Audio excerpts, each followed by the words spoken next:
This is The Common Health from the CSIS Bipartisan Alliance for Global Health Security, engaging senior leaders on questions of how to address our common health security challenges in this post-COVID moment.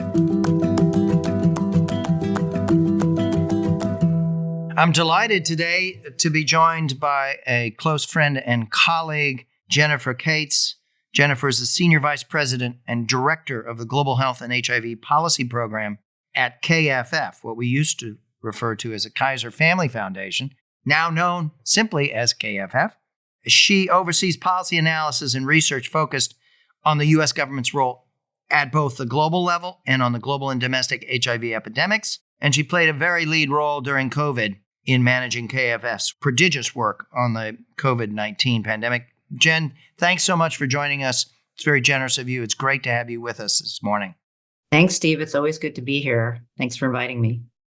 I asked Jennifer to come on to try and unpack what people are beginning to refer to as a traffic jam in global financing. And what I mean by that is that in the period of late 2023 through some point in 2025, we'll hear more from Jen, we're seeing multiple convergent replenishments in that period of different institutions. Many of those institutions are very critical to public health. Many of them are multilateral institutions of some form. Some of them are international organizations. Some are UN agencies. Some are multilateral development institutions. Some of them have very narrow missions. Some have very broad missions.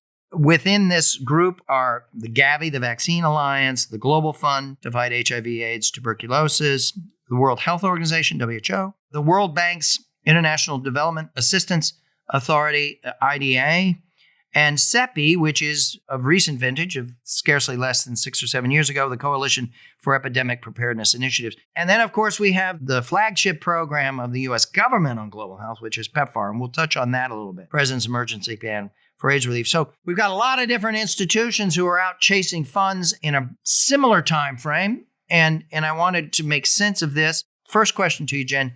Just describe what the state of play is here. As people step back and look at this, what are they thinking and how is this going to unfold? And what are the big questions on people's minds?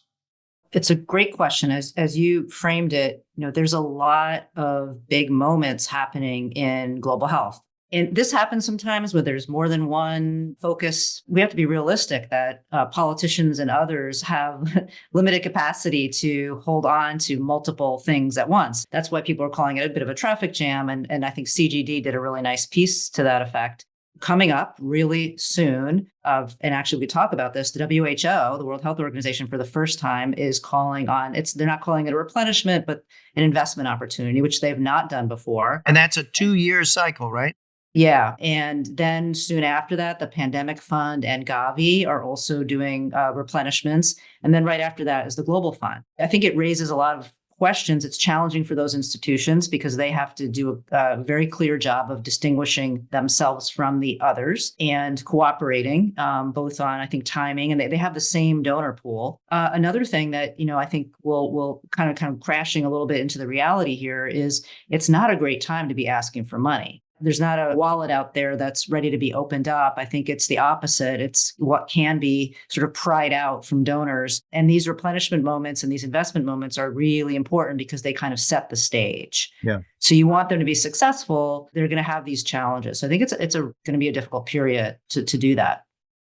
That puts it really nicely. The last cycle that we went through was roughly in the 2019 timeframe. Yes. The last big cycle was pre-COVID. There was a lot of anxiety at that time about, trying to reach targets. Some institutions came in short of their ambitions. All of the institutions that I listed survived and continued to do good work. Then they went through COVID, which in some ways kind of rattled and expanded their agendas and pushed vast resources through them. And then that contracted, and we're on the other side of COVID. And let me just put out a proposition and ask you to respond. The proposition would be the anxiety in this cycle is much, much higher. You've hinted at some of the reasons. Geopolitically, we've got an unresolved, massively expensive war in Ukraine, Russian invasion of Ukraine. We have the Hamas-Israeli war, which is turning out to be very, very costly, and we don't know what the uncertainty is there. We have elections coming up in big number of very powerful advanced economies and other economies in a populist moment, a global populist moment, which is anti-foreign aid oftentimes, anti-science at times, and anti-migration. And it's happening in a period also, Ukraine has generated 5 or 6 million migrants into Europe. You've got climate change inducing migration. So it's a populist moment. It's also a moment where climate has climbed up the ladder dramatically. And with the most recent COP in Dubai, we'll have the next one, Azerbaijan, and we get to Brazil. You have the loss and damages fund established. You have a kind of maturation and graduation of climate as a force. The last thing I'd say is we've got, on the post-COVID time, we're at the neglect phase of the cycle of crisis followed by neglect. It's a difficult period to get people terribly excited in that period. So tell us how you're thinking about this. Is that an accurate way of saying, look, this cycle, the anxieties and uncertainties are much larger than before. People have good reason to be concerned. I agree completely. It's just a few years later, but everything has changed. The calculus, it has changed. In some of the work we do, we talk to donor governments about to collect data on their financing for different global health areas. And several have said, because of what's happening in Ukraine, because of what's happening, in other crises, that it's putting a downward pressure on their official development assistance. That's a fact. And it's not one that I think global health is going to easily be able to solve. So for all of the reasons that you mentioned, I think it's a really difficult time. The other thing, I think you hinted at this by talking about climate.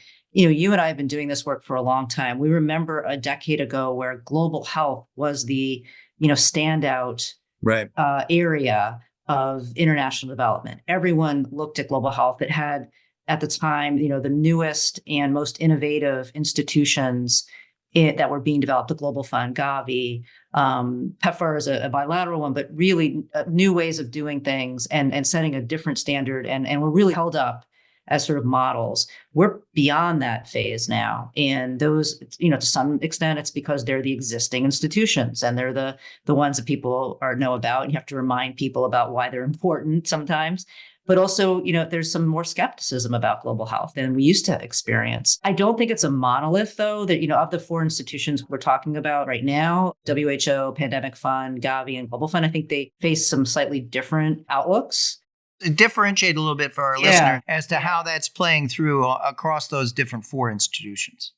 I'll start with Gavi and the Global Fund, because I think, those are the 2 specific global health financing institutions that were set up, 2000 for Gavi, 2002 for Global Fund, that have historically had very strong donor support. And Gavi, not as big an institution as the Global Fund, but I think in the last few years, it's gained more attention, obviously, because of COVID and COVID vaccines. But both of those institutions have a strong donor base. They have a replenishment cycle process. So the Global Fund's next replenishment is its 8th. Gavi's next replenishment will be its 4th. And there are signs from some of the capitals that you would want to be, focused on, like the US. There's still really good, strong support in Congress for both the Global Fund and Gavi. And that, Gavi just got its biggest amount funding in the final 24 bill than it's ever had. Congress and the president have met the pledge. So those are all good signs. And I think it's just it's keeping that momentum going and ensuring that whatever the outcome of the election is, holding on to that strong kind of congressional executive branch support. There's not a reason to believe that would, crash. Mm-hmm. I think when you get to the Pandemic Fund, on the positive, it's newer. People are talking about it. It has a little bit more, it has some new cachet, but it's also pandemic. And there's some, particularly in the US and Congress, who are, anything pandemic is raising concerns and not, just it's very political. And I think there's obviously the US has given funding to the Pandemic Fund, but it's not garnering the same level of support. And I think the election outcome could affect that.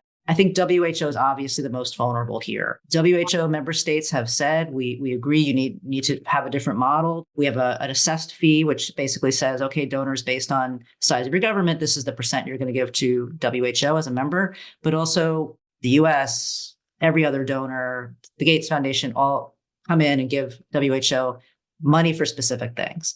It's not a great way to budget. It doesn't allow WHO to have certainty or any kind of control. Right. So there's recognition of that. How do you fix it? Well, WHO is now asked to say, we're going to do an investment case and we're going to, have this pledge period in a sense where we raise attention. That's, I think, on the one hand, it's a good response to that challenge. On the other hand, it's very vulnerable because think about what's going to happen in November.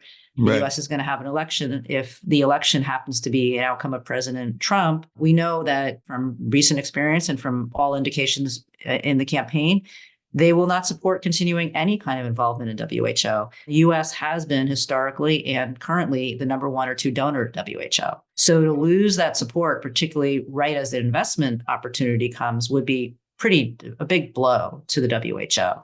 That I think that makes it the most vulnerable just because of the timing of its target and what it's going to, so much is going to hinge on what happens in November. We have pressures coming from these elections. We have pressures coming from the proliferation of several simultaneous complex emergencies that are mostly tied to wars, which are hugely demanding and generate enormous need and generate migration and highly dependent populations. And a lot of governments, their budgets are getting depleted on the development side, whether you're talking about food security, health, climate, overall economic development. A lot of budgets are getting depleted to meet these other very urgent, worthy demands. We've got that happening. Climate has entered its big moment, and global health is looking like yesterday's priority versus today's high priority. But there's these durable institutions, the Global Fund, as you rightly point out, and Gavi coming out of this most recent funding cycle in the U.S. Quite remarkable, quite remarkable. I want to focus a bit on the centrality of U.S. leadership here. I think you made a very important point. If President Trump wins the elections in November, the national presidential election, that'll have huge implications across the board. And there's a lot of attention focused on the U.S. The U.S. economy is the strongest in the world right now. It's in remarkably strong shape. We're in a populist moment. The Republican Party, much of what we've said about the durability of bipartisan support for the Global Fund and Gavi rests on an older type of Republican Party. Obviously, there's still some strong sentiment there that, as we've seen in the omnibus bill, great generosity and enthusiasm for Gavi and Global Fund. But the party itself is becoming magnified steadily. And so even if Trump does not succeed in the presidential election, we're looking at a future with a different kind of political configuration in Washington. We've seen the way the anti-abortion sentiment spilled into the problems in getting a reauthorization for PEPFAR. We also have Project 2025 from President Trump's campaign. There's affiliated documents, but it's important to think about what those spell out. Plus, another thing for our listeners is President Biden struck a budget deal with former Speaker McCarthy, and that deal still applies, right, in terms of the caps. It's not like somebody comes forward with a big idea and says, well, let's just bump that up by X%. It's not. So talk a little bit more about the centrality of U.S. leadership in this period. The world is watching with great interest and a certain high level of anxiety around what happens in this because the outcomes for these institutions could be quite dramatic. Just thinking about numbers for a minute. So the U.S. is the top donor to the Global Fund, and it has been since day one. The Global Fund's future is highly dependent on the U.S. And so that's one. On Gavi, the U.S. is not counting COVAX, is like the 3rd largest donor. Again, very important. Pandemic Fund, 2nd largest donor. And WHO has been 1 or 2. So we're talking about a central player. And it's not just the funding. The U.S. government plays a pretty central role in the governance of these institutions, helping to set their policies, their criteria, accountability issues. And so when you have a strong U.S. engaged presence in those fora, it can make a difference in the outcomes, whatever direction the U.S. might want to be. So what we're looking at, depending upon the outcome of the election, or as you said, even if President Biden wins again, there's been a fundamental shift in U.S. political environment around international institutions. The Republican Party in general, other than probably some, older guard, does not have an internationalist view. It is President Trump's America first, but that really translates into what's in it for us and why should we be sitting at these tables? Why should we be providing money to these institutions?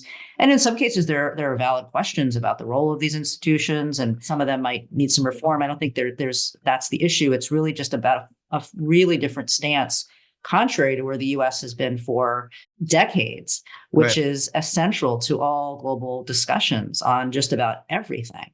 If the U.S. pulls out, it will, whether that's a funding reduction or a lack of support. The U.S. does a couple of things. There's the money and the governance, as I mentioned, but it's also the U.S. role in getting others to kind of step forward and come to these pledging moments. And whether the U.S. does that or not is going to make or break some of these, because of the dynamics that you mentioned. It's hard to see that other donors would step up if the U.S. pulled out.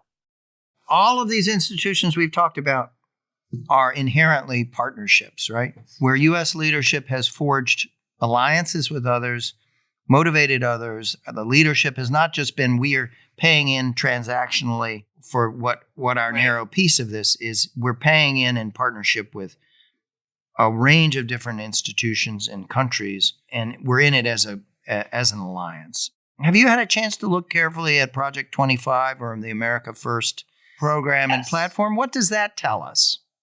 Project 2025, which is put out by the Heritage Foundation and has different chapters based, by department, by agency, was essentially written by former Trump administration officials. And as you said, it is sort of the blueprint for a potential Trump administration. In a nutshell, what that document says about the role of the U.S. globally, there's a pretty strong message, and there's a couple exceptions. The strong message is, why should we be involved in these global endeavors? And the next president, President Trump, should examine every single international institution and assess whether it's essentially worth their while. And singles out WHO as one. We should definitely not be involved in that one, but we should assess all of them.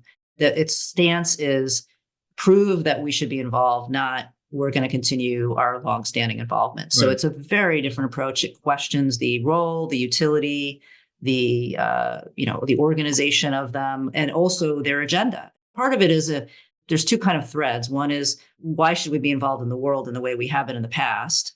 And the other is not only that, but we don't share the values with some of these institutions. They are promoting values that are not what the values we want to promote. And I can get to that in a minute. So that's pretty clear. There is a devotion of some real estate in there to PEPFAR, and it's pretty positive about PEPFAR. So I think that's interesting, given what we just went through. But going back to the values piece, throughout the Project 2025 document, whether you're talking about international engagement, domestic politics, very strong around anti-abortion, anti-LGBTQ, anti-open view about what it means to be family and what promoting diversity and equity and inclusion. And so to the extent that some of the international institutions are associated with those, in the eyes of the Project 2025 group, they are very much opposed to that. One of the clear policy recommendations in Project 2025, which would greatly affect the institutions we're talking about, is a proposal to significantly expand the Mexico City policy to way beyond what President Trump even had done, which was pretty significant, to include virtually all of foreign aid. Explain what that would mean, Jen. So the Mexico City policy, when it has been in effect, which was first instituted by President Reagan, so for 40 years, it's been in place when there's a Republican president and rescinded when there's a Democrat, and it ping-pongs around. And it's steadily expanded over time. It was fairly narrow when Reagan first introduced it, focusing on just one stream of funding at USAID for family planning. And then over time, it got broader until President Trump really expanded it beyond family planning to apply to global health. But there were still lots of limitations. It didn't apply to multilateral organizations. It didn't apply to money appropriated to HHS agencies. It didn't apply to humanitarian assistance. The Heritage Project says those were loopholes, and the next president should actually apply this policy to all of foreign aid, including multilateral organizations, including foreign governments, including U.S. organizations. Now, there's legal issues there. I think that if the next president came in and tried to institute a Mexico City policy as broadly as recommended, there would be some probably legal barriers to doing so. But the point is, there's a lot that the executive could do, and it would be very significant. It would be an expression of the power within Republican ranks of the anti-abortion movement. Yes, because people might not understand what the Mexico City policy says. Their proposal would say, if you want the U.S. to give you foreign aid, you have to agree not to support abortion, promote abortion, support abortion, and a whole range of activities around abortion with any money at all. This isn't about U.S. money. U.S. law has very strong prohibitions against using any U.S. money for abortion. This is about using other money that an organization might have, whether that's money from another donor, money that they've fundraised, whatever it is. If you want our money, you can't use your money to do these activities we don't want you to do. If this policy were to be put in effect as broadly as they are recommending, it would touch billions more dollars than has ever been affected by this, and many more institutions than have ever had to deal with this. So it would create, I think, quite a challenge for global health, and for international assistance broadly. That's a profound point. I want to move on to, in the time remaining, to two topics. One is the question of leadership. And what I mean by that is, when you look at these institutions, some of them have had strong and sustained leadership. Some of them have had interrupted leadership. Gavi has had a prolonged period of finding a new leader, and that person is coming on stream soon, but there's been an interregnum of drift. Peter Sands has been continuously at the helm, Global Fund, for a number of years, and been, by all accounts, quite a strong leader, and brings an unusual background in terms of his finance background and his savvy in negotiations. CEPI, I think you can make a case, has had, since its formation, continuous, strong leadership of Richard Hatchett and his team. You look at the World Bank, where you're going to have some major changes. We're not dwelling that much on the World Bank and the IDA, but early days for Banga.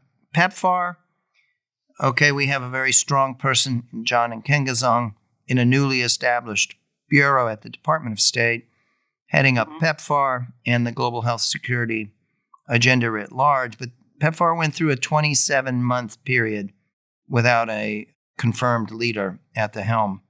So, and the COVID didn't help a lot of these periods of interrupted leadership. COVID made it worse in many respects. So these institutions, they don't have uniform strengths on the leadership side, but it seems to me when you're entering a replenishment, it's highly competitive, and it's under all of these pressures that are going to push towards zero-sum funding decisions, ultimately. That leadership element becomes very, very important. Definitely, as you point out. So Gavi has a new leader, Sanya Nishtar, who just started. So I think, there's really excitement about her coming on and having a woman lead that organization for the first time. You mentioned the pandemic fund has Priya Basu, who's heading that up. Leadership is really important, I think, for a couple of reasons. There's the institution itself, to carry forward a replenishment or investment opportunity takes a lot of energy and time of the leader. That is one of their main jobs, and it is tough. The other thing I'd like to say, as somebody who cares about global health writ large, it's not just a zero-sum game. It's that these institutions, they really get pitted against each other. Yeah. And that doesn't help anybody. It doesn't help global health. It doesn't help each of the institutions. It ultimately can have some damage. So, I think that's something to pay attention to and worry about. It's not going to serve anybody well at the end of the day if this really gets into that kind of a battle, but people get forced to make their own case because there's a lot of risk. And I think that it really is true. We need strong leaders at these institutions. We need U.S. leadership to kind of help instill that. As you mentioned, John Nkengazong is not only the leader of PEPFAR and the new bureau at State, but he's the board member for the Global Fund. He's the board member for the Pandemic Fund. So he's playing a key role in those two institutions, and obviously the U.S. in addition at WHO and Gavi. It's not going to be an easy time for these organizations. And the PEPFAR battle that we just went through, was unheard of several years ago. None of us probably would have expected that to have happened, and it did. So, it just says to me the ground has shifted, and I think that's a permanent shift. So when we get around to the question of what's this traffic jam likely to look like, where is it going to lead us in this next phase? A couple of things we haven't talked about that are, I think, going to be important dimensions. I mean, there will be inevitably competitive pressures across these institutions. even as they try hard to deconflict and not engage in that sort of thing, which could be destructive. There's already a pitting of health against climate. We've heard that from Bill Gates. We've heard that from others. At a moment when people are finally coming around to say, health and climate are very interdependent. We're now seeing it pitted as climate's out there and health is paying a price in its declining because of climate. We have competition between big multilateral institutions versus thematic institutions, institutions that are disease-specific or problem-specific, like CEPI, creating, innovation. We have tensions between the big and muscular versus the small and new. And there is oftentimes a reach where people say, well, we just need to expand the pool of donors. Well, we've been saying that for a long time. Been saying that a long time. There's no question that UAE, that China, that the Republic of Korea are playing a bigger role than before, but they tend to be not transformative in what they do, and they tend to be very neighborhood-based. Inevitably, in this period also comes the question of why aren't countries doing more for themselves? And so we are entering this period where I think we're going to hear a lot more of that, about the competition and the clashes across those different dimensions. The question, why don't we have more partners here? Why aren't countries able to do more for themselves? So where do you think this debate's going to lead us in the next year or two? Well, a lot's going to hinge on the election outcomes, not just for the U.S., but other countries. So that's one thing to watch. We don't know yet what the investment cases are going to be for these institutions. So that's also important. How much they have to look at the landscape. They have to decide how much they calibrate towards a goal, which might be really virtually impossible to get to, but an important aspirationally versus a more realistic target. Having these organizations come through with clear delineations about how they work together, how they, support each other's areas because they're complementary, is going to be really, really important. And I'm not sure it's going to be hard to convey that, but I think it behooves them to convey that they are just thinking about these four institutions all tackling global health in different and complementary ways. And that has to be a clear part of what they convey to the world and what they convey to donors and what their value add is. And I think they all have that case. They're going to be very focused on getting the mechanics of the replenishment going and the messaging here, not just their own messaging, but the messaging of what does global health look like today and who are the players today and why is it important? It has to be ideally coordinated. I don't know if that will happen. The question is the traffic jam going to result in some crashes, or is it just going to slow things down or make it a little more difficult to maneuver? But at the end, everyone comes out of the tunnel and things open up. And that would be the best scenario, right? There's the highways there and everyone cruises forward. I don't know if that will happen. Given the tragically dilapidated nature of American transport infrastructure, it becomes uncomfortable when we start talking in these ways. Let's close with the question we put to everybody that comes on as our guest, which is, given the complexities and the barriers and the challenges that are all out there right now, in this particular issue set, what gives you the most hope and optimism? I think what gives me the most hope and optimism is that despite all of this, there's actual real results here. And you can't always say that. You can't always measure it as well. And we could talk about needing to do better measurement in some areas, but for all the things that we just talked about, particularly for the Global Fund and Gavi that they've been around for a period of time and actually have methodologies to measure, and PEPFAR, there's real results. They've actually changed people's lives. And I think, stepping back, isn't that what global health is about? Is to improve outcomes for people in the countries in which the US and others are working. And they have done that. And, it's that we can't lose sight of it. This isn't just about politics, and it's not just about who gets which money, and it's not just about who the CEO is. It's really about what are they doing to change people's lives? And is that improving health?